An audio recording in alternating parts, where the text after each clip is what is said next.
welcome to the Awkwardness Podcast, where we talk to people who play music. I think they're called musicians. Yeah. About how and why they started writing songs and what kept them going. And they play us one of the first songs they ever wrote live in our studio. We are just your regular old hosts. I'm Rose Sean. I'm Terence Leclerc. And I'm Tony Tancredi.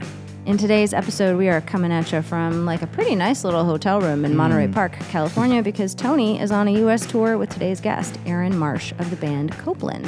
And it's been so fun. These dudes are amazing. They still sound great after 20 years. And Aaron's voice is just chef's kiss.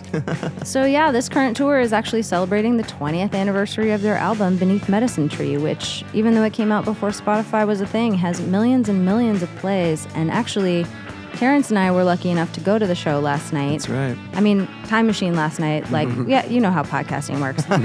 And I swear, I have never been to a show where so much of the audience knew every word to every song and sang along the entire time. It was absolutely beautiful to witness. Today, we're talking about growing up in Florida, figuring things out yourself, and truly the wildest method of recording that I have ever heard of. You're really going to have to hang out for that because it is impressive. Here we are at the Courtyard by Marriott with singer and guitarist Aaron Marsh of Copeland. You can hold the guitar and noodle. We actually love that. That'll distract me. No noodling. This is a strict no noodling zone. We got so many questions about that Yeah, guitar. this is a family podcast. We'll have no nudes. Our sponsor today is Life Water. This podcast is brought to you by Courtyard Marriott and Life Water. Typically Topo PH Chico, but Yeah. Hey, so I assume we're actually recording now, yeah? You have to guess. Well, I'm going to guess yes. Yes. And welcome, Aaron. Welcome, Aaron. Welcome, Aaron Aaron, Marsh. to, Thank you. Dude. Honored to be here. Yeah, Thank we're you so doing much. like a fun little Awkwardness field trip where we're actually recording in Tony's hotel room. Well, this feels like a legit doc. Aaron's from Lakeland, so it's like, when's the next time he's going to be this close to you guys? You No, know, so it's like I love hotel it. room is what it was. It's true. Yeah. I like the hotel room vibe. It feels, I don't know. It's it feels, nice. Yeah, it feels like we're in like a rockumentary type of That's on right. tour interview type of scenario. It's like And we're in you know Daisy what? Jones and the Six right now. We are on tour. It makes me think of meeting people is easy. Do you ever see that? Oh, yeah. only 1,000 times, yeah. man. It's so good. Oh, yeah, it's the room almost- looks like that to me. It's almost like you're on tour. It's almost like I'm a real musician on tour getting interviewed. I love actually on tour. Well, that's cool. musician. So I do want to just brag to our listeners for a second that we did get to go to your sold out LA show last night, and it was awesome. It was Thank amazing. you. It was awesome. We You guys got brought to, the heat. Yeah. Thank For you. sure. But it was really cool. I didn't even know your little VIP thing was going to happen. Tony was just like, come at 7. I'm like, great. Oh, you saw that? I got you to were see, there for the I VIP got to too, see the though. VIP thing Yeah, too. that was fun. It was amazing. But- So intimate. Like Also, yeah. like, I have never been to a show where so many people sing along to so many songs. So loud. That it So was loud. That was magical. I was just like, wow, like Yeah. everyone here knows all the words. We have really, really excited, Yeah. amazing fans. I mean, people who have been coming to see us for 20 years. Yeah. So yeah, it's awesome. It was a especially good vibe last night. It was. It felt like Yeah. there was like a nice energy in the air. Yeah. I for, mean- for listeners, real quick, this was the 20th anniversary. Oh, that's right. Of tour. BMT. Yeah. Yeah. Yeah. And at the VIP thing was Aaron played solo and just answered questions for For like, what, 40 people? like yeah. Oh, I think 43. There's 43 people. Tony would Yeah. know. Don't get it twisted. Okay. But that was amazing. Yeah. There was like somebody with their baby in there, which was really sweet. Yeah. A real baby. Actually, I don't know if the baby had a VIP ticket. Can we find out if the baby paid for it? 44. So, hold on. I'm getting an email right now. No, the baby did not pay. The baby did not pay. That mom owes baby. us so much. She owes us. I definitely shook that baby's hand.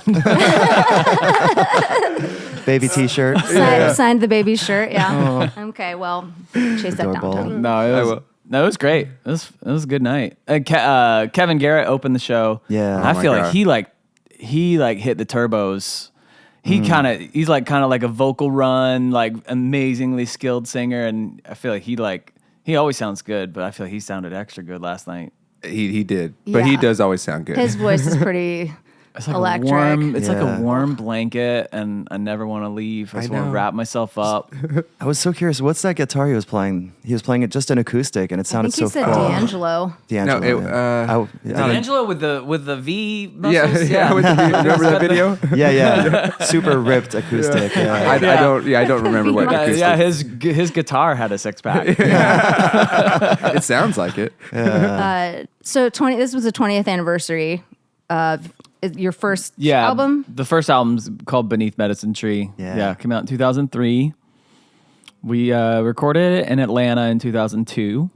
At the time, we were a Florida band before we made the record. We moved up to Atlanta when we made the record, but we didn't get an apartment. We just slept in the studio, and it was a small studio, just one single control room that was smaller than this hotel room. Oh, wow. Probably the control room is about half the size of this hotel room. So if you figure like probably 8 feet by 12 feet was the size of the control room. Wow. And then the live room was, 20 feet by 40 feet. It was like pretty small studio. And so we slept on the floor of the studio while we were making the record. That's special, though. Matt Goldman was the producer, and he was very nice to let us do that. I don't think, I'm sure that was annoying to have like a bunch of dirty teenagers sleeping in the studio. Well, On it the other smells in hand, the studio now. Yeah. On the other hand, that is the kind of DIY story that we love. Yeah. Absolutely. So like air mattresses or just sleeping bags No. or like a pile of Oh, you're talking t-shirts. like Yeah, we just Like brought edge of the Mattresses carpet. are fancy. Pile of t-shirts. Yeah, we were on the carpet. Yeah. We probably had some blankets. We probably made it comfy. It's cozy.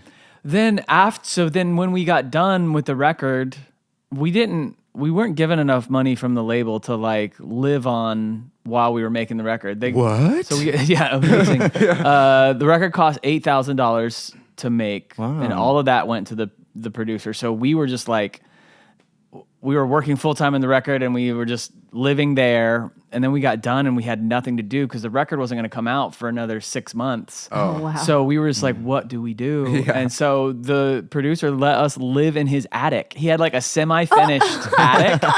Like you had to climb up the ladder. It was like a bungalow attic. Like pull down the ladder and like climb up in there. And he had like plywood down, so it had a floor. Yeah. And I hope he so. actually had his record collection up there. So Nice. it was awesome. There's like all alphabetized and everything. But so we were just like sleeping up in his like record collection attic I think we were probably there for, I don't remember exactly, maybe like a month. And then we ended up getting an apartment. We got some temp jobs. So I'd actually like to rewind a little bit further back. Yeah, let's go if further we back. could. So 2003 was a big year for you, obviously, but let's see that you got a record deal in 2002. So, but I mean, way before that, you're in Lakeland, Florida. Yeah. And I mean, what, did you start taking guitar lessons? Did your older brother teach you stuff? How did that go? My older brother is the least musical person. I was the only I pulled musician. that out of the air. No, it's good.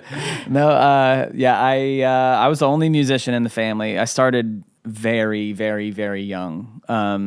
My mom is a United Methodist minister, and so she was a single mom. So her childcare was to just put me in like one of the Sunday school rooms at the church while she worked. And so that was where, like there's all kinds of books and toys and everything in there. And I just gravitated towards the piano and started tinkering, started just, I would see people play piano and, I would see their fingers flying and like I was like, oh, I want to do that. And so I would pretend like I could do that. And it was like the earliest case of fake it till you make it. I was 5 years old acting like I could play. I love it. And eventually just started to find little patterns that sounded good to me. When someone tells you can just like improvise on the black keys and it'll just sound kind of nice. That's true. Or like that damper. What's the sustain pedal? You can just hold down that sustain pedal and It's amazing. It's just vibey. In your Brian Eno. All of a sudden. Yeah, you're super vibey. Yeah. You're an ambient genius all of a sudden. Wow. Yeah. So just started age 5, kind of tinkering on the piano, and I started. I was writing little little pieces of music. I mean, I would play them all at the same time.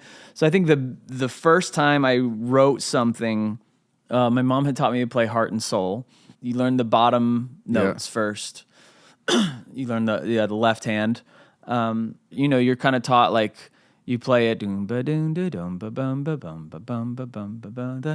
you could dun dun dun dun dun dun dun, and you can change the rhythm, and you can do all sorts of variations on the left hand, and then you start to learn the right hand when you're not doing it as a duet anymore, and you start to learn to play them both at the same time, and I just learned if I messed up the melody, I could just kind of improvise my way back to the melody, and then that's when it kind of clicked that like, okay, there's harmony and there's melody, and I could play anything I want really over this bass line, and it didn't occur to me that you could change the bass line too at that point. So my first song was just baby steps. My first song that I remember writing, it was just Heart and Soul with the left hand, but that I made a new melody on the right hand. Nice. Which I mean, that's writing music. Yeah. Because everybody just borrows chord progressions from everybody else. Yeah. That's the way. this is the way. Yeah, so that's the first music that I really remember writing, I think. Guitar didn't come until really high school, I think. Fast forward a little bit to like middle school, I had a buddy who was interested in music too. We rode the bus together, and we started like a little electronic duo. Yeah. Oh, cool. Oh, with your Casio? With the Casios. That's yeah. so amazing. Cute. How old? You said junior high? So, yeah, I was in 6th grade. He was in 7th. So I would have been 11 and he was 12. I would kill to hear some of that. What was the name of your...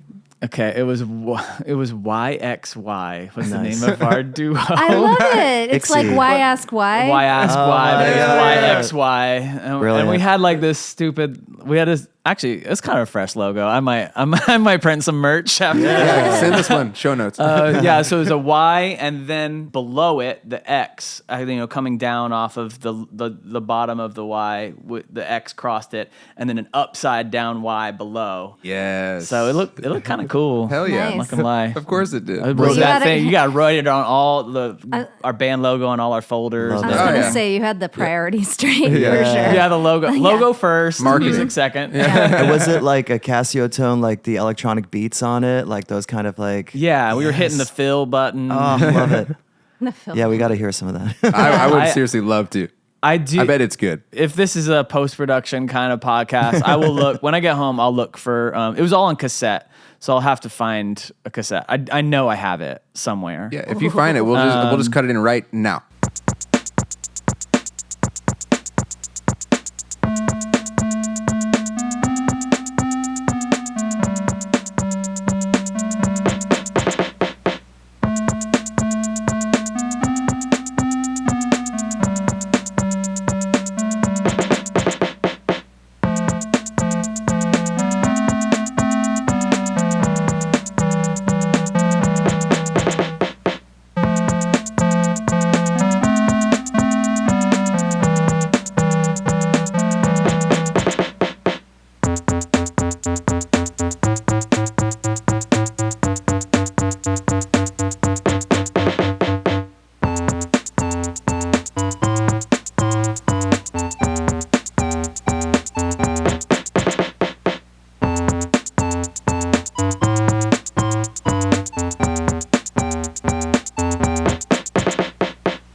Oh, that was amazing. Whoa, wow, amazing. That was What a so trip awesome. down memory lane. Yeah. Holy crap. I knew it was going to be good. Yeah. So, were you guys properly writing songs or just kind of noodling around? We would just start a beat and then play the same melody over and over again, and then change the voice and play the Yeah. same melody. And Yeah, figuring it out. Were you writing lyrics? No, this stuff didn't have any any vocals. It was just ambient. It was just Cool. When you're young, electronic. though, I don't even think we call. I mean, techno was the word for electronic Right. music back then. Yeah. Now techno is like the cringiest word. Yeah. It's like whenever someone wants to say that some music is too electronic for their taste, they go, "Oh, it's too techno." it's like the It's the diss. Derogatory. yeah, it's it the really diss, is. yeah. But we loved the word. We were like, "Oh yeah, we're like a techno group." So, Love it. That's fun. so I think this was actually, as silly as this sounds with like Casio keyboards and drum, the drum fill-in button. This was actually when I started to experiment with like multi-tracking. So to record our music, we had 2 boom boxes, and one of the boom boxes had a stereo microphone in thing, and the other boom box obviously had the headphone out. So I got a headphone splitter and put that into the stereo microphone in on one boombox. So we would put the tape in this boombox and record like the drum beat through on that tape. Then we would move that tape over to this boombox and play the beat back while we played the keyboard part. And then we would move that tape over to the play boombox and record over the first tape on the record boombox. That is ingenious. Yeah. It's And funny so 'cause we it's were like like layering our music with the boombox. Oh my that's God. like it's like a 70s approach to tape recording. No, that but this is was like the ingenious. late 90s, right? Like This would have been 92 Oh, or sure, yeah. 91 maybe.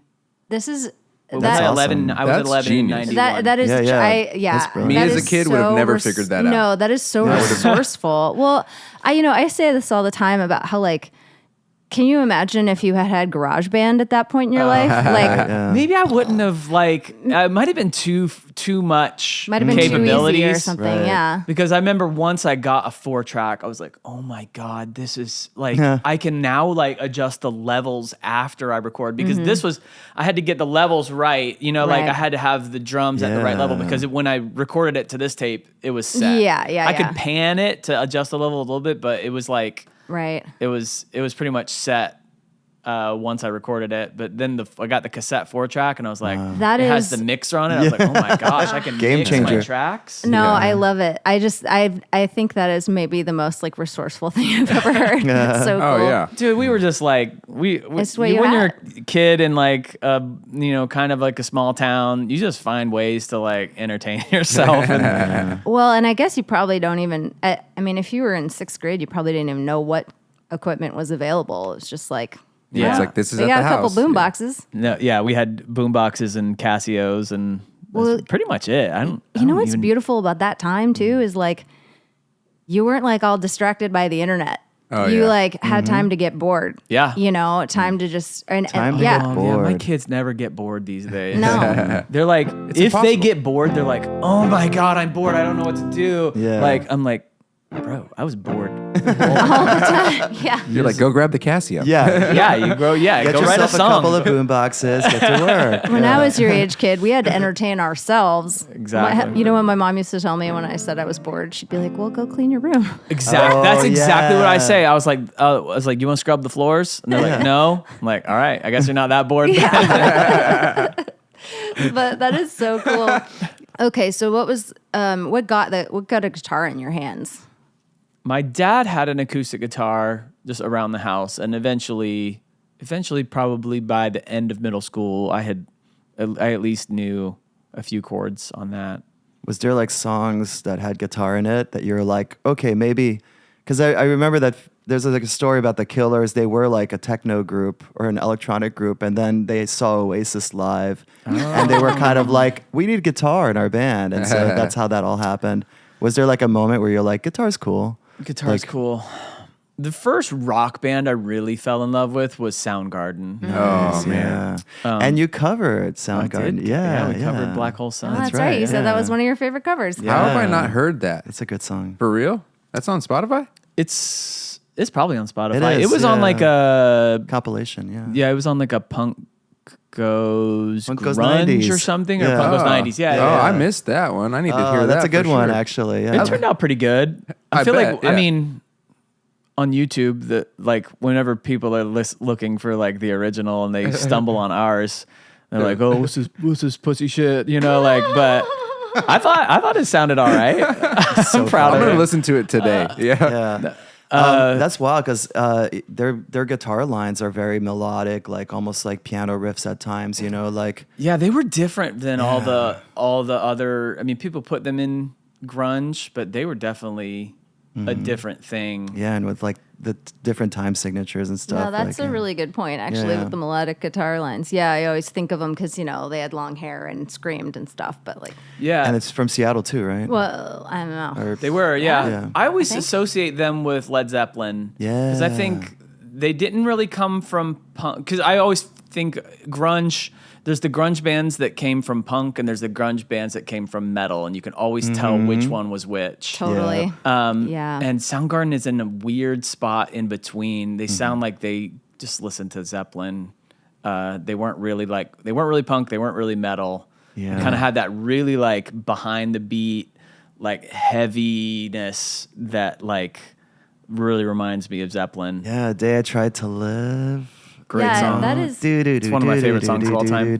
I've never heard anyone make that comparison, and it's blowing my mind a little bit. I think that is exactly right. Like, Yeah, exactly right. They had their own little special place in the grunge pantheon. I think. Plus, like Totally. Chris Cornell was honestly such an amazing singer. Like, I mean, his voice was Yeah. incredible. Yeah.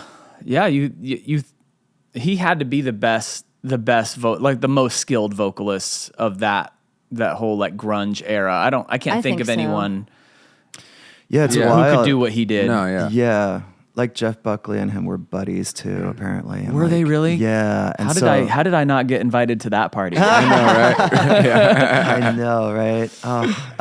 So yeah, actually, speaking of voice, because I mean, you have an amazing voice. Yes, you do. So, were you singing in Thank the you. techno songs, or did that come later? No, I actually didn't sing in any of my bands until I guess 9th grade. I was in a band, and we had our first gig, and our singer just decided to not show up. I think Sounds he about got right. cold feet. But good for you. So I had the bassist and I were the writers, and the singer, he hadn't written anything. He was just kind of singing our songs. And so we were just like, well, I'll just do it. I'll sing, because the bassist didn't want to do it. He's like, I can't do it. I was like, all right, like, this I'll is give it a why I shot. played Blaze So my Pro. first, we didn't even rehearse without him. He didn't show up, and we're like, we're not going to bail on the gig. Oh, so you just like Yeah. So I was just like, all right, I'll do it. Oh wow. You just stuck the landing. I love it. huge balls. Oh my God. It was terrifying. I Yeah. bet. So wait, we got to rewind a little bit. So Was now that your you're first like, gig, though? yeah, because you got a gig, but you were writing songs on guitar now and Okay. writing vocal Yeah, we parts. skipped a and- lot. We skipped a lot. Okay. Let's go back. First guitar, all this stuff. So a huge part of my musical upbringing is I started playing brass instruments. I started playing trombone when I was in 5th grade, so when I was 10. Nice. And so learned to read music and kind of was in band. And I was not just in band, I was into it. Like that was an entire childhood, youth, my entire adolescent life was orchestral music. I loved it. I loved playing it. It wasn't what I listened to in my spare time, but I loved it. And so I played trombone. Like my best buddy in middle school played sax, so we would like trade instruments. So I learned a little bit of sax, trumpet. I tried French horn for a summer. I was just So did I. I was just anything I could get my hands on, I was gonna try to learn it. So that was all kind of going on almost in parallel to my like growth in like electronic music and then rock music and eventually like this like indie rock emo thing, which was much later. But yeah, the orchestral side. So then I went to a performing arts high school, learned music theory, and I mean, got to a pretty high level in music theory to the point of when, like senior year, we did the AP test where you can like kind of clep out of like college classes, and I I passed all my AP theory stuff. So if I had ended up going to school for music, I probably would have clept out of like most of my music theory class in college. I didn't end up really going to college. I went just for like a semester and a half.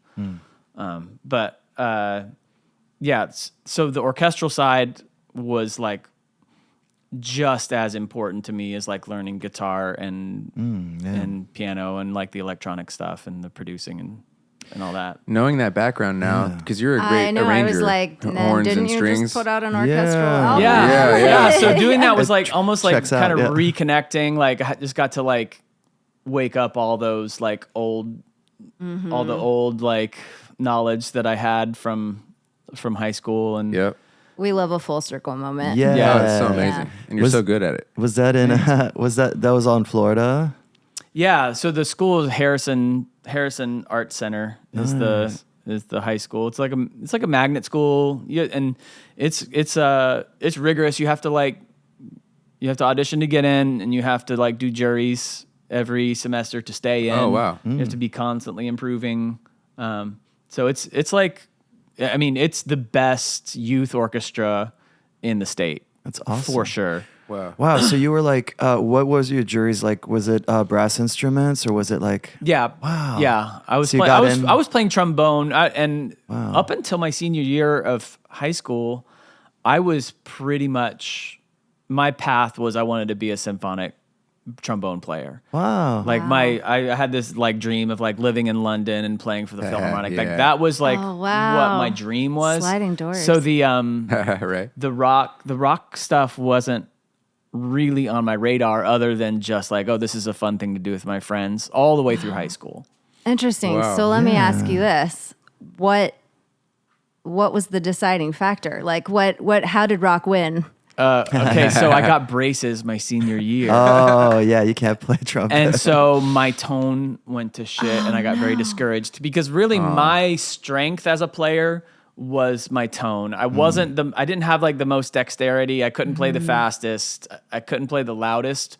My strength was I could play the most beautifully. Like I had a lovely tone like for my age. And as soon as I got braces, that all got pulled out from under me, and I got real down. Oh, yeah. I was actually like embarrassed to play in class, like because we would have to play solo all the time. We were writing music in music theory class, and we would have to play it for the class. And my tone was so bad because I'd been playing for 8 years with 8 years? No, that's not right. That can't be right. I'd been playing for 8 years with no braces, and then suddenly I got braces, and then all of my embouchure, the mouth muscles were all thrown off. So it was like suddenly if you like switched from playing guitar right-handed to left-handed, and you had to just like do it. Yeah. And everyone around you This was is different. great, and it was competitive, and so I got. That's such a bummer. So I got very discouraged, and I just shifted all my focus to like guitar, piano. Mostly guitar at that point. I was pretty hot on guitar. I was pretty interested. No, I wasn't hot. I wasn't good yet. But you had the right I level never of really got angst. good. What are you talking about? Yeah, wait a minute. But I was very interested in guitar at that point, and so that's when I shifted for sure. It's wild. Apparently, Kurt Cobain said if there was one instrument he could add to Nirvana, it'd be a trumpet.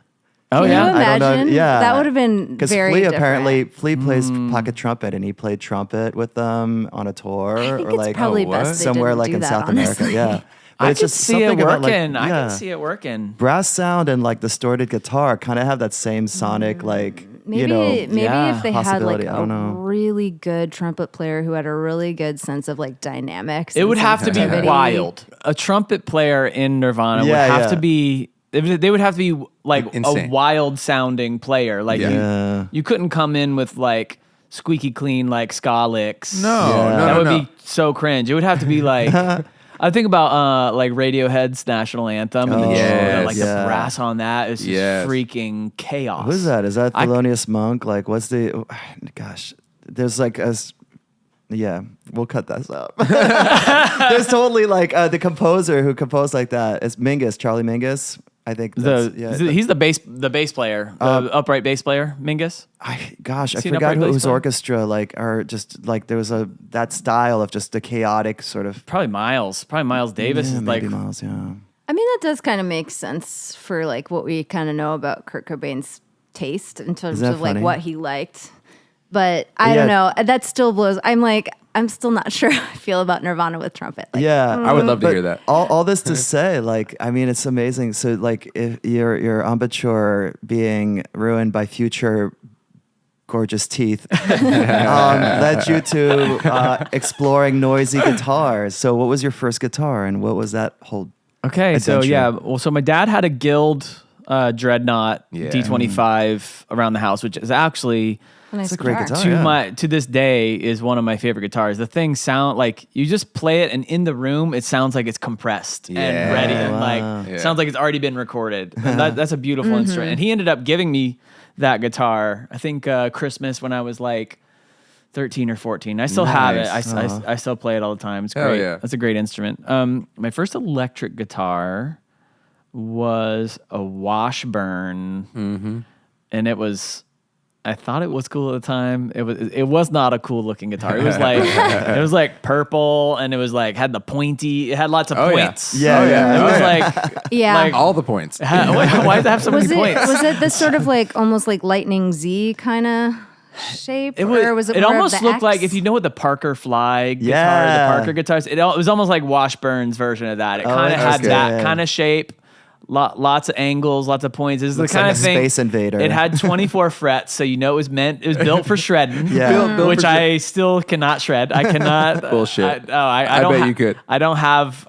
So there, when I talk about the grunge bands who came from punk and the grunge bands who came from metal, I was the way I distinguish that mostly is the way the guitarists play, because the ones who came from metal still rip, and they're Yeah. playing grunge music, and they're like, shredding. And then the ones who came from punk were like the Kurt Cobains, who were like, Yeah. I can't play guitar, but I have enough attitude Yeah. and angst to where Yeah. I can just freaking make this sound like a freaking chaotic mess, Yep. and it rips. But Yeah. like, no one's listening to Kurt Cobain for his like No. skill on the guitar. No. Oh, dude, so many of my pretentious musician friends in high school, Kurt Cobain's not a good guitar player. And I was like, yeah, but Nirvana's still cool. And what do you do? Yeah, exactly. It's like and It's just a different kind Yeah. of Yeah. skill as a musician. It's a finesse. It's a musicality. It's like the ability to channel your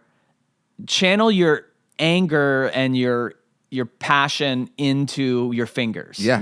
And make it sound cool Yep. and beautiful and make it sound like you feel. Yeah. That's a skill in itself. That is Oh, yeah. that is That's a musical blues. skill, because not everybody can do that. Yeah. Then there's the type of musicians who practice speed and precision and complexity, and that is a skill too. But it's Yeah. not the same skill. But I don't enjoy one or the other. As a listener, I don't enjoy one more than the other. Yeah. Right? Yeah. I can respect someone who can rip, who has like tons of like dexterity and skill, and they've put in tons of hours of practice.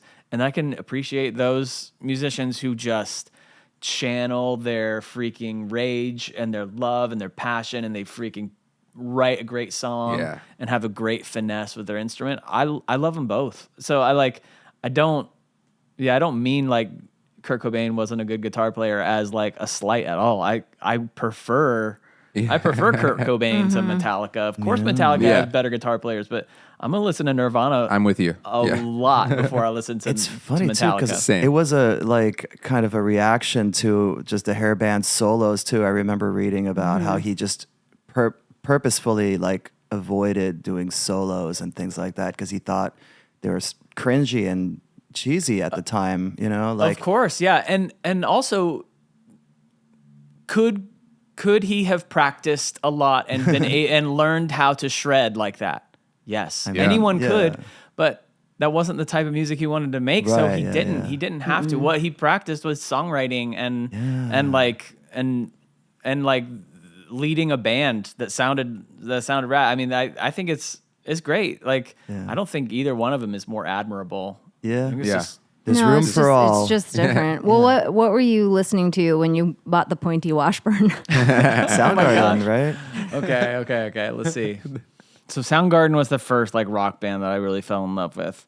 And I could see them with some pointy guitars. 90s. I'm sure they had some pointy guitars at some point. 90s had a purple vibe to it. The purple, yeah. Purple was like a hot color in the 90s, like a dark purple, kind of Yeah. like, very moody. It was like a dark, very glossy purple. That feels very 90s. Yeah. Let's see what else.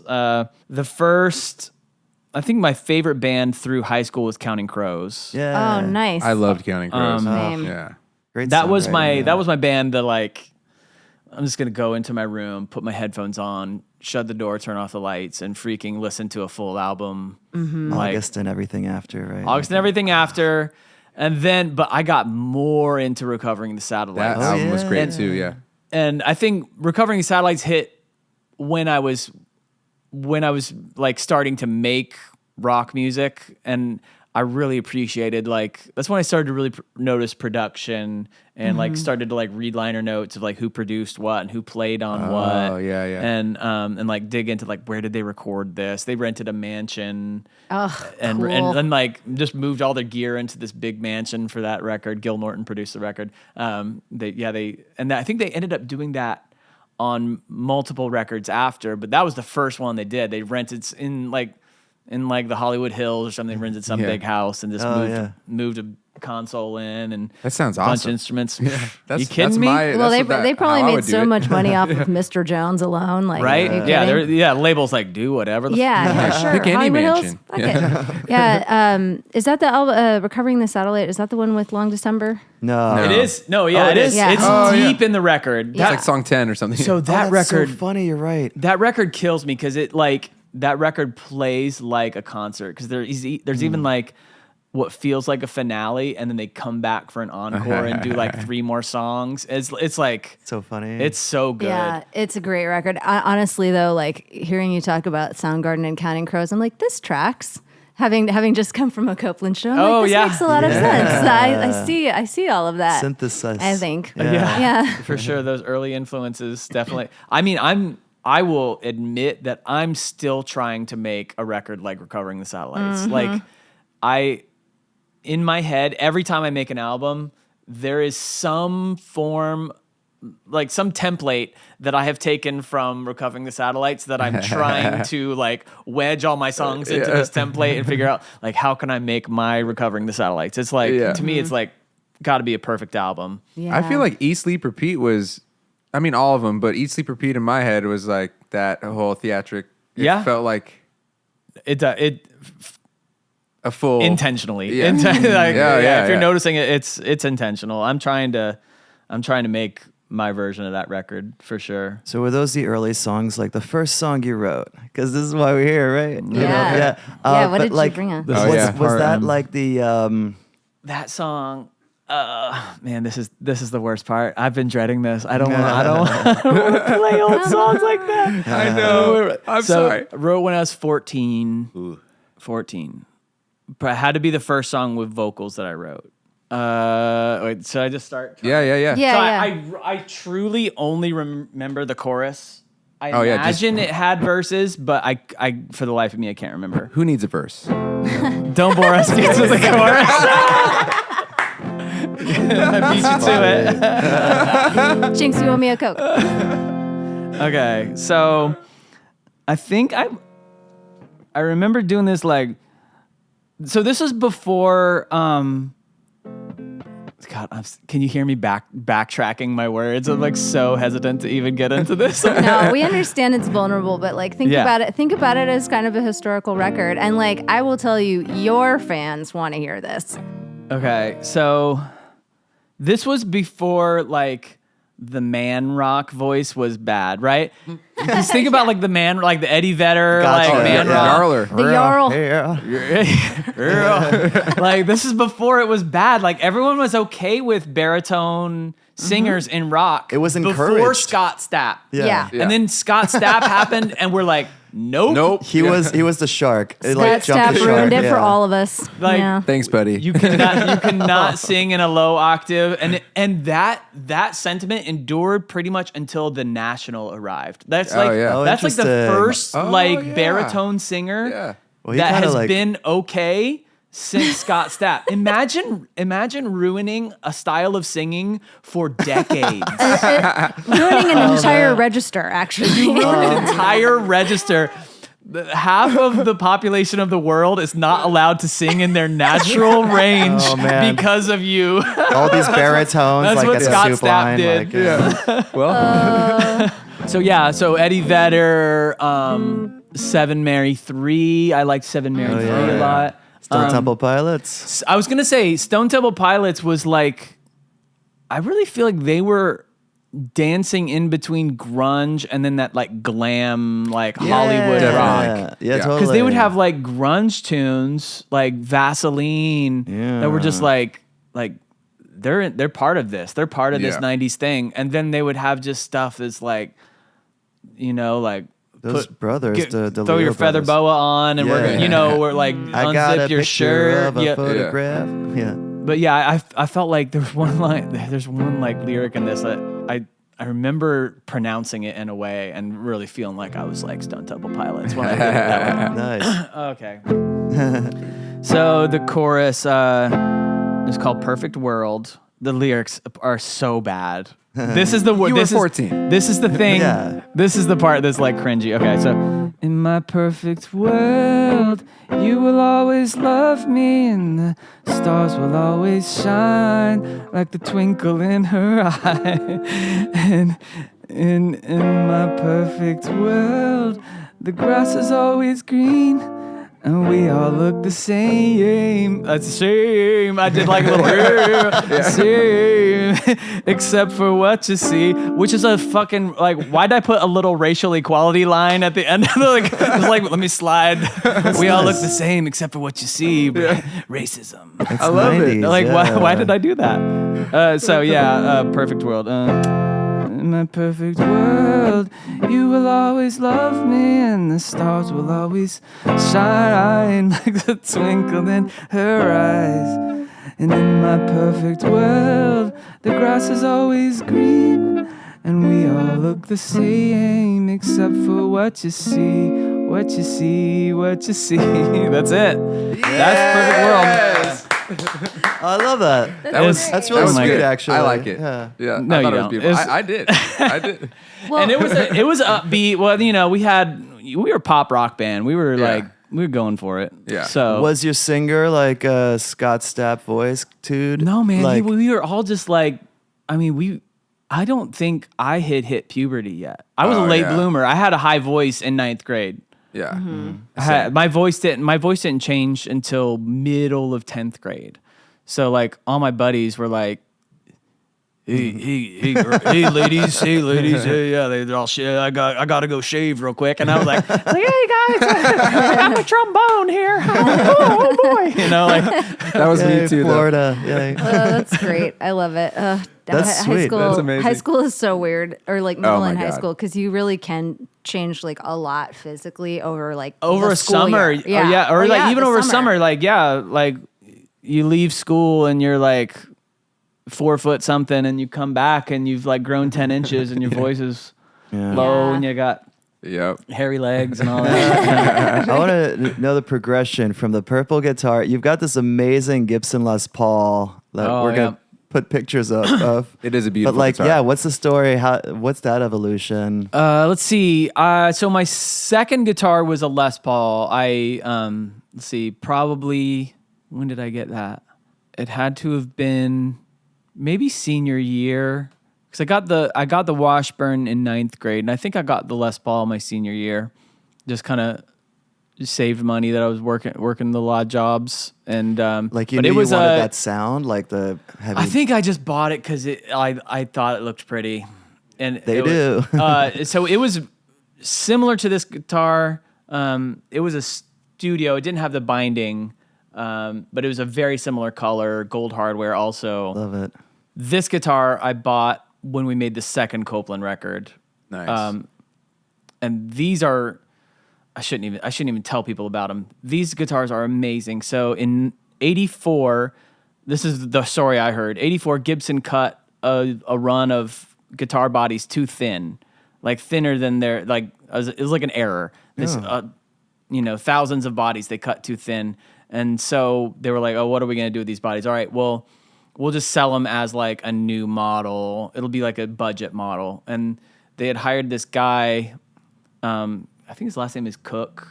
I don't think it's Tim Cook because that's an Apple. I'm probably mixing up the name. Anyway, they hired this guy to make a budget pickup, and the pickup ended up becoming super popular later, but they threw the budget pickups in these guitars and put the dot inlays in them and just tried to sell them as like a cheap Les Paul. But now, I mean, they just rip, and the pickups are sick, and they're lightweight, so it's like this like really nice tone, really comfortable to wear for a long amount of time, and the pickups just like slam. So it's amazing. It's like an 84. 84 and 85. They were called Studio Standard.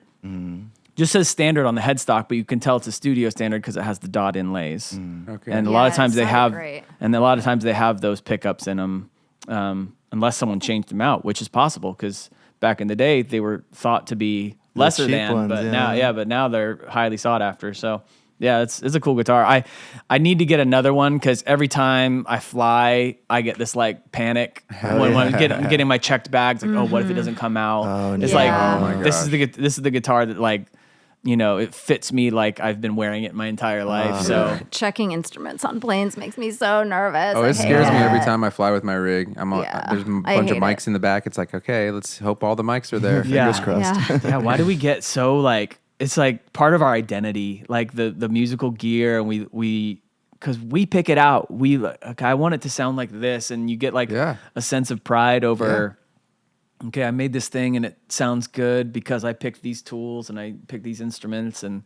They're literally the tools of your trade. I mean, they are important. It's like you need it. I mean, But it's the show doesn't go on without this thing unless you find another one, and Yeah. But do carpenters feel that way about their drill or their wonder. screwdriver? Is there like an extension of them? It's like skill? there is some like emotional connection that I get to like musical instruments and musical things. I think because I'm making something that's so reflective of me, and these are the things I'm doing it with. Because I don't, like there's lots of I don't give a shit about my garden tools, right? Yeah. It makes you think like old timey, like medieval, like blacksmith with like this is the hammer with which I forge these Yeah. swords. Oh, yeah. Or, Like, yeah. like, This is this is the sword that I saved a village. Yeah. Totally. Yeah. Love it. That's my nerdiness. Totally. Thank you, Terrence. Anytime. So I know you love dragons and Tony. I know you I'm- love all the medieval stuff. I'm the medieval guy. No, he's making fun of me because I do not. He refuses to watch Game of Thrones. I do. Now it's public knowledge. Damn it. No, I'm just kidding. it's I will okay. not watch. You know what? Now that we know how it ended, it's all right. You don't have to. I waste did your hear that time. you could see a Starbucks cup in one of the episodes, which made me laugh. That's true. I laughed for a long time at that. That's good product placement. I don't know. I don't know. Should we break for Starbucks? We Yeah. probably should. Yeah, we We're should. gonna Okay. break right now. Oh man, that that was- was hold on. refreshing. Yeah. what a wish great I- iced coffee that was. Yeah, This is nitro good, cold man. brew. What a tangent. So Love it. We love those. Copeland started right at the end of high school or beginning of college. So that was like a fairly quick evolution from like being a guitar guy to being in like a successful rock band. Yeah. What was the name of that other band, the Purple Guitar Band? Purple Guitar Band was called Unity 9. That was my band all the way through high school, and that I had a little bit of a revolving door of members, a few steady ones through the whole 4 years of high school, but we had a lot of different drummers and a lot of different people play with us, but it was always like kind of my songs. Was Brian And, involved? No, he was okay. not. Yeah, so Brian grew up. Brian from Copeland, Copeland's guitar player. He grew Shout up in out. Maryland. Oh, okay. And so we didn't meet till much later. So right after high school, I started another band called Ev Angel, and that band started to do pretty well in Central Florida. We were playing Tampa, Orlando, West Palm, Lakeland, and we were getting to the point where we were drawing well, and we had like good like mp3.com numbers. Shout out mp3.com. Yeah, shout Yeah, gosh, remember that. We were like making some noise in Central Florida. I got offered to play guitar for because I kind of grew up in the church, I was around a lot of like Christian music in the Southeast. So I got offered to play guitar in this Christian band, which I'm not going to name because I don't want to talk about them. There's kind of triggering, traumatizing experience that I had with them. But so I got hired to play guitar for them. They essentially like hired me to be the guy that just left the band. They like made me get my hair cut like him and dress like him. Like they wouldn't let me wear my clothes. They had, they like picked my clothes for me, and like they were like, we just took photos with this guy and then he left. So we need you to like cut your hair like him and like wear clothes like him, and just not even about the music at all. That's oh no, psychotic. it was they were like extremely bad people. And so I signed a year-long contract to play guitar for them, and I just couldn't do it anymore. I started just like trying to get myself fired. Oh wow. They would be like, "Hey, can you carry the merch in?" And like, no. And I would just like knock over the merch bin on the way. I was like, I just wanted to be fired so bad. They were extremely greedy. They were like sketchy with like youth group girls. They were like fucking 40-year-old men with families, and they were like they would like say inappropriate things to like youth group girls. It was bad. It was real bad. Yeah. That's terrible. It's awful. And they just there were 3 hired musicians in the band, and they just treated us like dirt. So anyway, finally got fired, got myself out of that bad situation. Good. And started refocused on Evangel, which was my band at the time. A couple of those guys, by the time I was off the road with them, they were ready to like move on with their lives. They were, on the verges of having careers and that kind of thing. So got some new guys and changed the name. Also didn't want to be I was real traumatized by the Christian stuff that I'd gone through with them. So I wanted to just be as far away from Christianity in every way. So changed the name of the band because it had like some Christian ties. We weren't really like a ministry band or anything. We were just, like Christians in we a were band. church kids who grew up and were playing music. So we changed the name to Copeland. So it was like, and it was like, not gonna play churches. We're not gonna do anything. Of course, people still, just because I came from that previously, they still attached Christianity to Copeland, which I have never written a Christian song for Copeland in the entirety of our existence, but we still kind of got lumped in with that. And in the Southeast back then, most of the places to play were like church-run all ages venues or church-run coffee shops, and so just like that was just where the kids were at in that era. Like most of the bands out touring were like Christian or Christian associated bands. So pretty much anyone who came from that scene was kind of lumped in with it. Who knew the church was going to have the monopoly on music venues? Right. But in the Southeast, that truly was how... That does make sense, actually. Bible Belt, Central Florida, that makes a lot of sense. And they were the ones that had like the real estate for it. They would have the empty halls. They would own... It's also all ages, too. All ages, yeah. So, they wouldn't need to make bar money to keep their venue running. There's definitely something good about that, as long as you fit their parameters, I suppose. Well, and I guess the good thing that came from it was just a ton of great music. Like, because I always say that the bands in a city will get really good if they have a place to play. Mm-hmm. Yes. Like I noticed in Lakeland when there were venues, when there were like, we had an art gallery that did shows for a while. We had like a church would open up their like upstairs loft room, and whenever there was a venue, the bands just got freaking good because they had something to practice for. Yeah. And when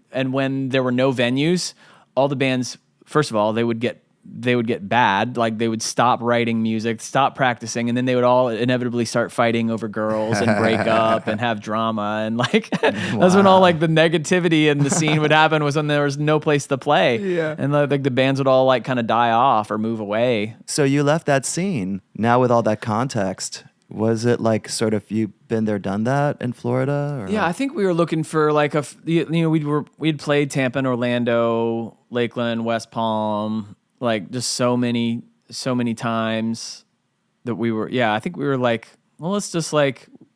The producer was in Atlanta. Mm-hmm. We'd made a few friends with a few bands in Atlanta. We were like, well, let's just move up there. We're going to be touring all the time anyway. We'll just get a little apartment and call that home base. And it did feel like once we got to Atlanta, we were so rehearsed. We were so on it. Just arriving in a new city as just a well-oiled, ready to go, good sounding band. Yeah. Like I feel like it was a kind of a splashy moment for us. Yeah. We kind of developed a little, like a second hometown following almost in Atlanta. Oh, that's cool. Yeah. Well, you kind of did the like Beatles in Germany thing where you honed your skills in a smaller market, and then we're like, okay, now the big city. And then they went out with like muscles ablazing. Here we go. Exactly. Yeah. It ended up being a really good move for us, and then we toured a lot. We pretty much, so as soon as Beneath Medicine Tree came out, we hit the road. We played over 600 shows in 2 years. Whoa! Nice. So we literally left, and we pretty much didn't come home for 2 years. Toured forever. Yeah. Holy crap! We were just jumping from tour to tour.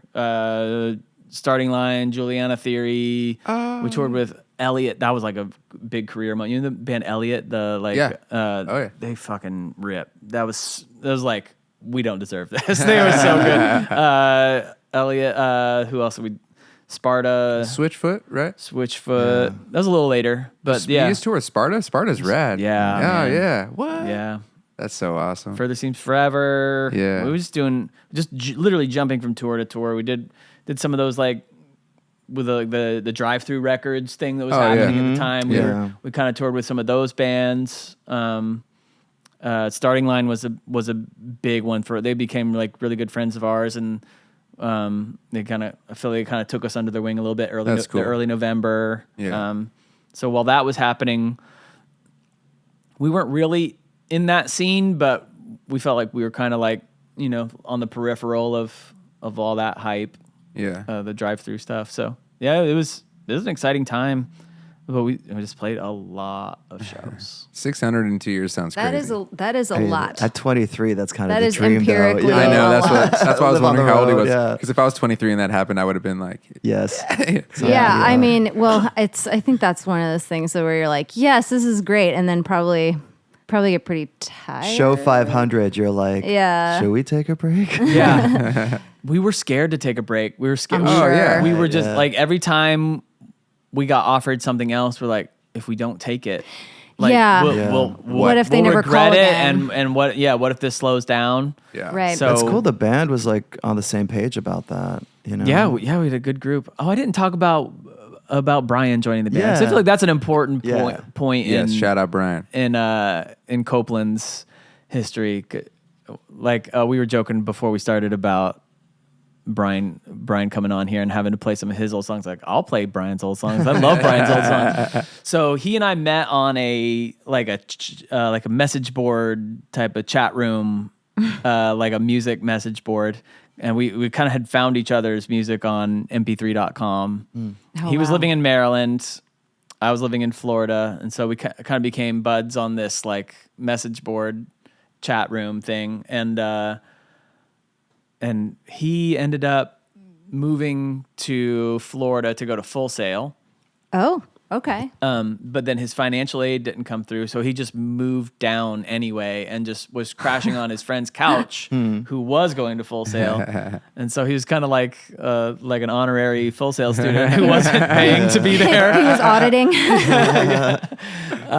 So I, when he moved down, I was like, I love your recordings. I love your songs. Like, let's get together. Maybe you can like just produce some demos for me.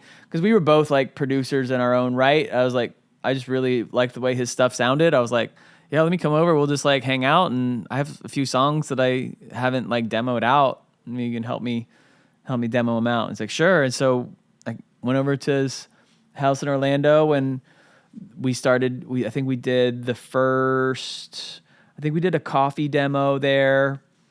We did a demo for Love Is a Fast Song, which ended up being, we wrote for Beneath Medicine Tree, but we didn't actually use it until In Motion, the second record.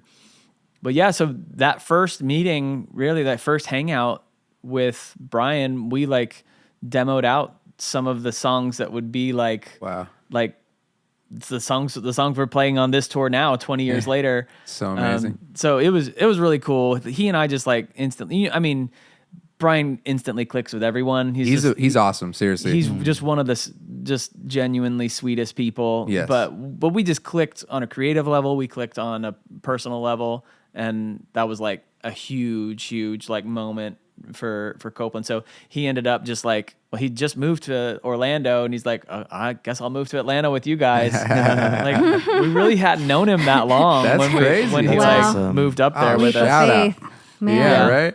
Well, yeah, I guess he's like, well, I already uprooted myself. Well, and he also I'm not saw the actually going to potential. school here. Yeah, he saw the potential, I think. Well, Sure, yeah. Right? And there was a definite like connection with us. Like we kind of had a mutual respect for each other's like writing, Yeah. and so yeah, we were like enjoying special. working together. Well, you're touring this amazing tour, and the fans are so grateful for you to bring back. And again, like everyone is just at the shows.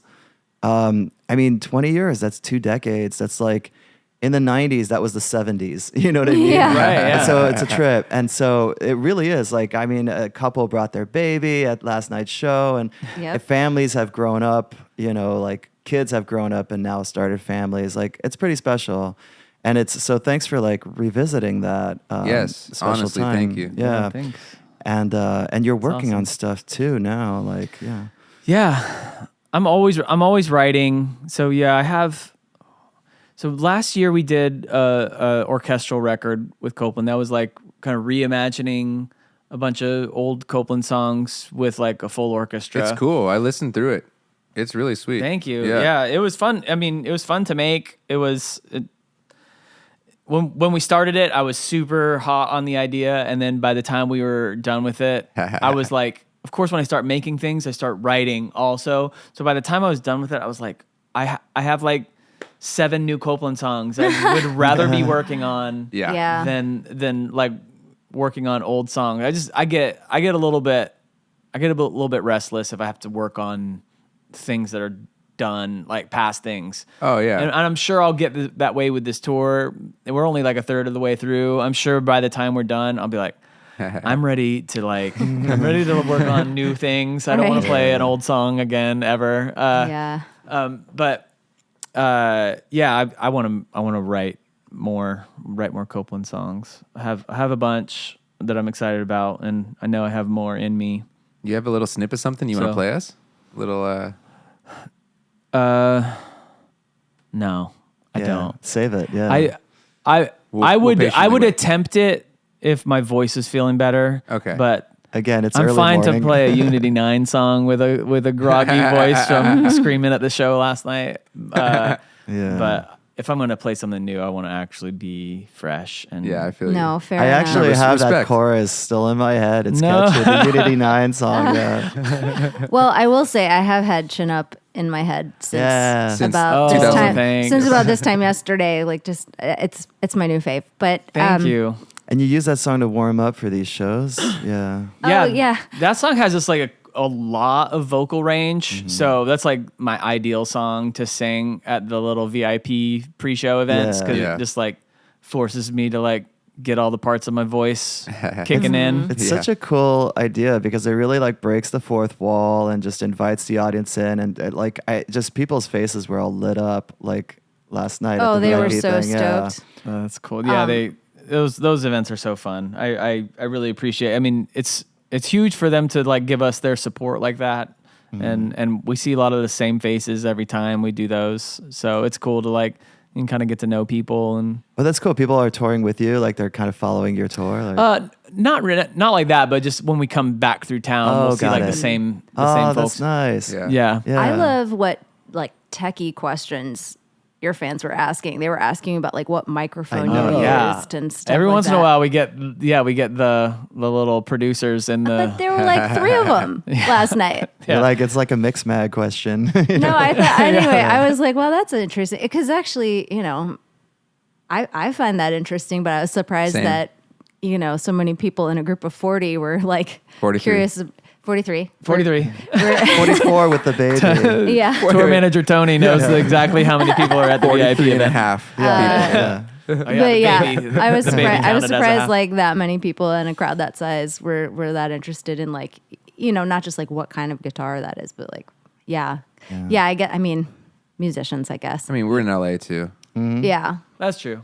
true. I know. Everyone has like a California. little like experience in the. Yeah, everyone's a producer. I will say like practically everyone has a home studio of some stripe that I know, seemingly. Yeah. Even people you're like, really? I didn't even know you played. They're like, oh yeah. Well, Aaron, we're so glad you came back to California. Yeah. With the sliding the lyrics in. Thanks so much. Thank you so much for being here, brother. I Yeah, appreciate thank you for having me. It's fun. Aaron Marsh, Copeland. Hey.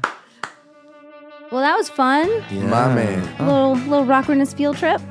So Copeland has been on hiatus for a while, but they are back for sold-out shows all over the country. They actually just played the very awesome Shaky Knees Festival in Atlanta on a bill that includes the Killers and the Yeah Yeah Yeahs. Yeah. Their album Revolving Doors came out in September 2022. You can find it on the internet, and the link will be in the show notes, of course. And could you please make sure you're subscribed to the pod and following us on social media? We're on Instagram, Facebook, and TikTok at Rockerness, and on YouTube at the Rockerness Podcast. Thank you so much for listening. We hope you like what you heard, and if you did, please leave us a review wherever it is you listen to podcasts, and we will see you next time. Yeah.